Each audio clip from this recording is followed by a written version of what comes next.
بسم اللہ الرحمن الرحیم۔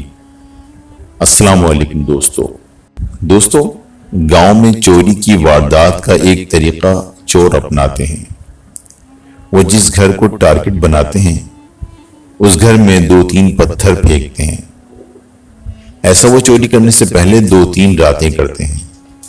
اگر گھر والوں کی طرف سے کوئی ری ایکشن ہو، مثلا گھر والوں میں سے کوئی کہے کہ باہر کون ہے، یا لائٹ آن ہو جائے یا کوئی چلتا پھرتا محسوس ہو، تو چور اس گھر میں چوری کا ارادہ ملتوی کر دیتے ہیں۔ لیکن اس کے برعکس آگے بڑھنے سے پہلے دوستو، میں ہوں ہومیو ڈاکٹر محمد اعجاز اور آپ سے مخاطب ہوں اپنے چینل ہومیوپیتھی اینڈ ہیلتھ سے۔ گزارش یہ ہے کہ اگر آپ نے ابھی تک میرے اس چینل کو سبسکرائب نہیں کیا تو سبسکرائب کر لیجئے اور بیل آئیکن کے بٹن کو پریس کر دیجئے تاکہ بروقت میری ویڈیوز کی نوٹیفیکیشن آپ کو ملتے رہیں۔ ویڈیو پسند آئے تو اسے لائک کیجئے اور دوستوں کے ساتھ شیئر کیجئے، اور اگر کوئی سوالات ہو تو کمنٹ سیکشن میں جا کر سکتے ہیں دوستو۔ لیکن اس کے برعکس ان کے چھوٹے چھوٹے پتھروں کے جواب میں کوئی رد عمل نہ ہو تو چور پوری تیاری کے ساتھ آتے ہیں اور گھر کا صفایا کر کے چلے جاتے ہیں۔ بتانے کا مقصد یہ ہے کہ ختم نبوت کی شک ہٹانے یا نہ ہٹانے، یا پھر معمولی الفاظ کی رد و بدل کو معمولی نہ سمجھیں۔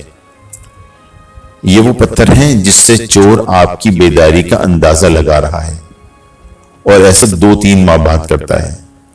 اگر آپ جاگتے رہیں گے تو چور چوری نہیں کر پائے گا، بس پہرا دینا ہے۔